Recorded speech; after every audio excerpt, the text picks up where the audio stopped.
Transit lang tayo dito. After nito is we are gonna go to Sydney. Hindi ko yan na-chika sa inyo. Ngayon lang. So, kain na tayo dito sa Wildflower. Later na yung play.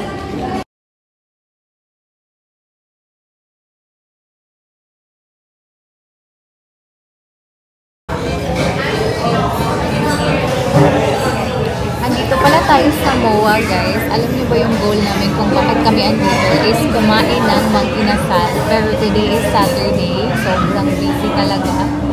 Hindi namin kayang pumila doon. So that's why andito nga tayo sa Wildflower. Yeah, but today is Saturday though. Kasi namimiss namin mag-inasal. Yan na sana yung last namin nakakainin before going to Sydney, going to Australia. Too bad. So I'll be trying this pasta alla Norma. We also have calamari, tapos kay Michelle. Ano yan? I can't remember. Basta pasta, guys. Na may meatball. Let's eat. Ang bango. Sana masarap.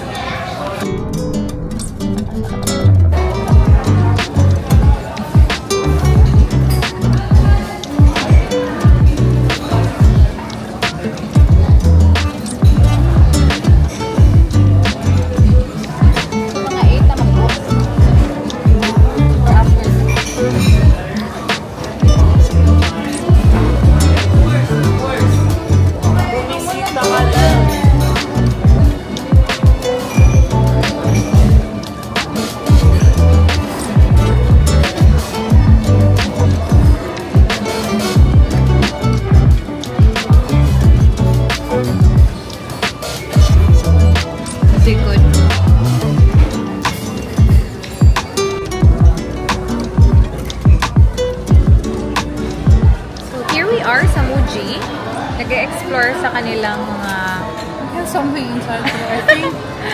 Paninda dito. Carrots and food. Chicken.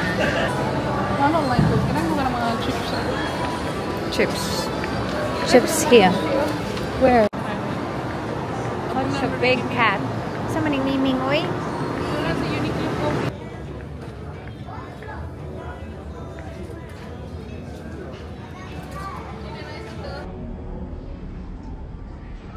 Ito talaga si Michelle. Lagi tayong pinapasok sa mga temptations. Thank you. So, sa Uniqlo, tsaka sa Muji, ay nako.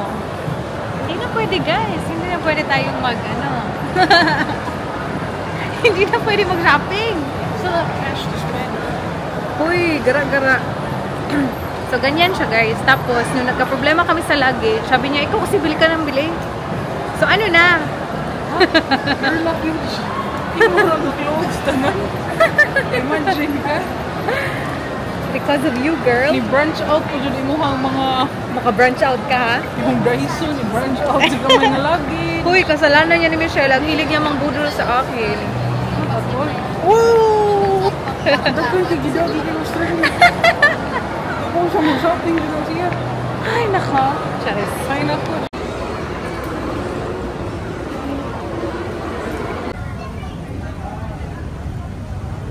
Hello and goodbye to Moa. Came here from Magnas. My God, may nakakilala sa akin. Hello po, ate. Hindi ko na na-ask yung name niya, pero na-shock lang ako na may nakakilala sa akin dito. Hello pala sa inyo. Napaka-haggard natin. Anyway, we're going back to the airport. At antay lang tayo ng Grab.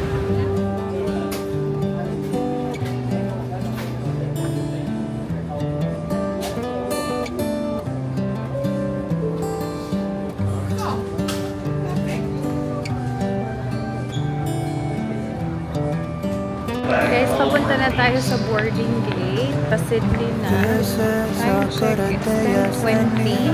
Boarding time is 10:25. Kapagod na. The roads that lay open are many.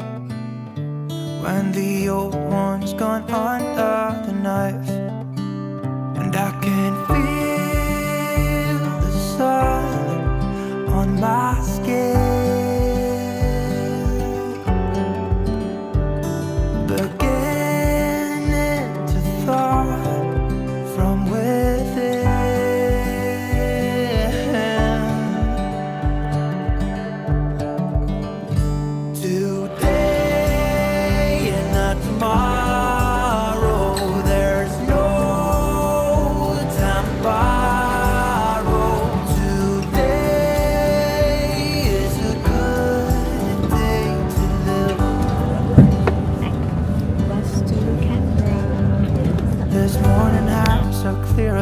As any to see the horizon and the far. Excuses were 2 for a penny. Guys, we are finally here in Canberra. Oh my God, that was a long journey. But finally, andito na tayo and ang dami pa natin gagawin after nito. Arranging of everything. Tapos punta pa sa apartment. That ever was is alright.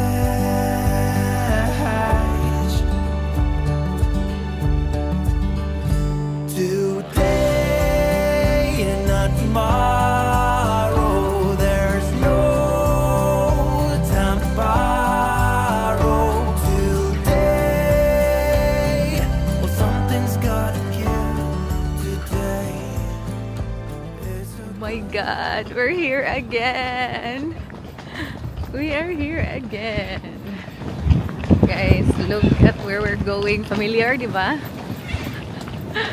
Balik na naman tayo dito. Alam niyo ba, same accommodation. Hindi ko lang talaga na-share sa inyo kung ano yung mga pinagagawa namin ni Michelle. Pero lahat ng ito na-organize namin while we were in Taiwan. Same accommodation. Lahat-lahat. But different agency.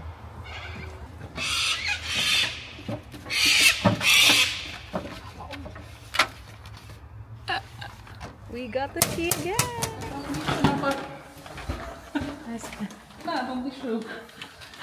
Oh my God.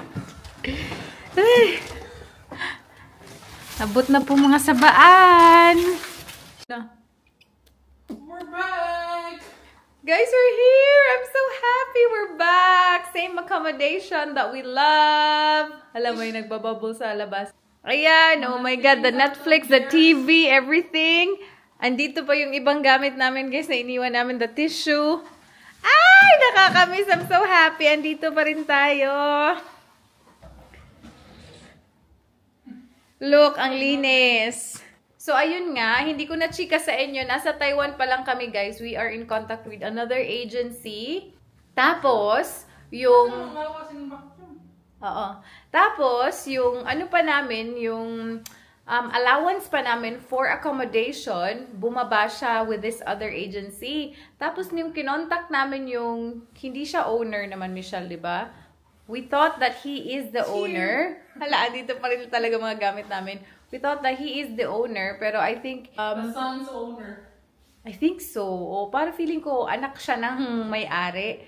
Tapos, according to him, he talked to the owner, tapos nag-agree na i-drop yung rent dito just to accommodate us. So, I'm so happy na balik talaga tayo kasi we were looking for another accommodation na much cheaper, which is...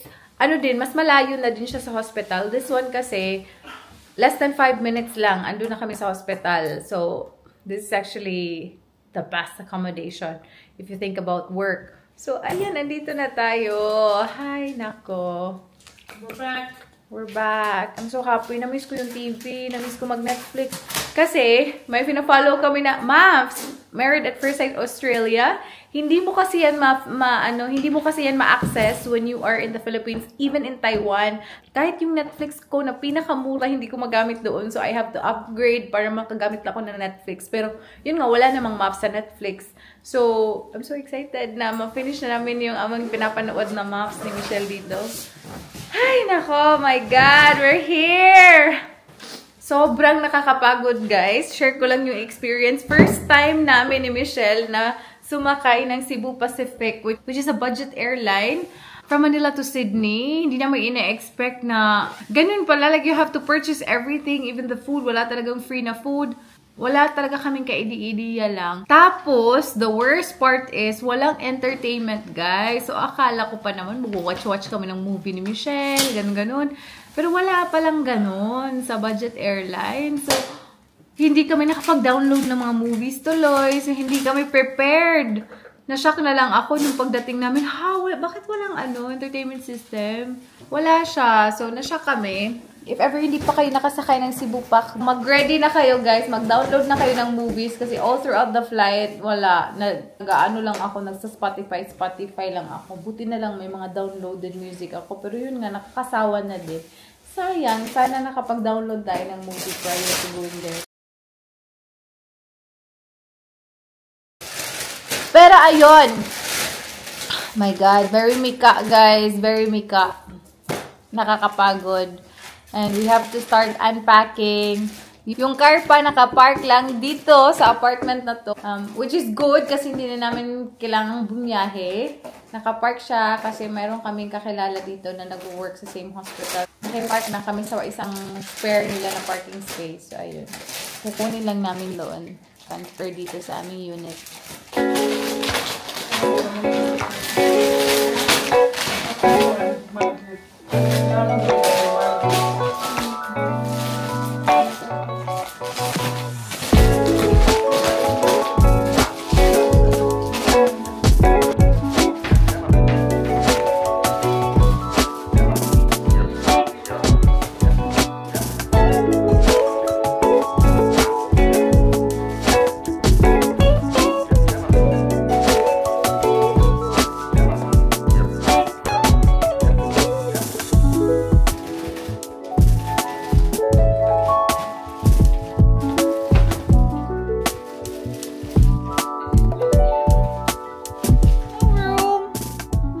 Have a blue nagkailis dagoy ta? Naka-blue din na pillowcase. So we are gonna give some goods to our co-work dito para ma-transfer na din namin yung car. So guys, wala pang nakakaalam talaga na dito pala kami nakakuha ng contract. Even yung mga kakosa natin, sila Lauren, sila LLF, sila Samsters, and Lily, hindi nila alam. So, surprise namin sila na andito pala kami work. Akala nila sa Biljura kami. And ito din dalawa, hindi nila alam. Yung pupuntahan namin. Michelle and her car.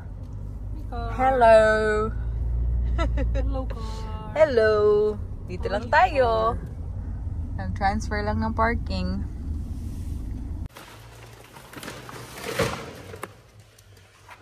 This one.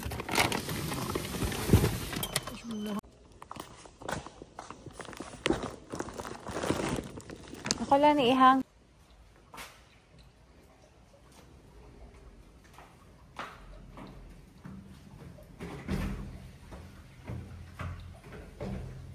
Yes, wala talagang stop tayo, guys. I know, kakarating lang natin and it's very tiring, pero bukas work na kasi. So, kailangan talaga i-arrange namin lahat-lahat para ma-organize na din yung bahay. And tomorrow, smooth sailing na lang tayo sa ating pag-work. And especially now, gutom tayo. Tapos, yung rice natin nandito pa. So, kailangan talaga i-unload muna lahat. Dami namin gamit. Kailangan yung goal namin. After ng contract namin dito is kumunti naman yung ating gamit. Pero mostly naman, pero mostly naman dito is mga pagkain. So, makukonsume lang din namin.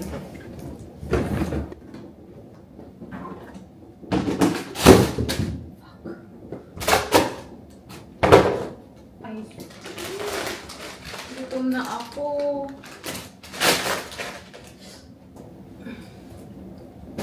Dito muna lahat. Ay, buti na nakita ko agad yung uniform ko. Later na natin i-arrange kasi babalikan ko pa si Michelle. Marami pa kaming gamit doon. And yung shoes namin na container. Lalagay din natin dito. Okay.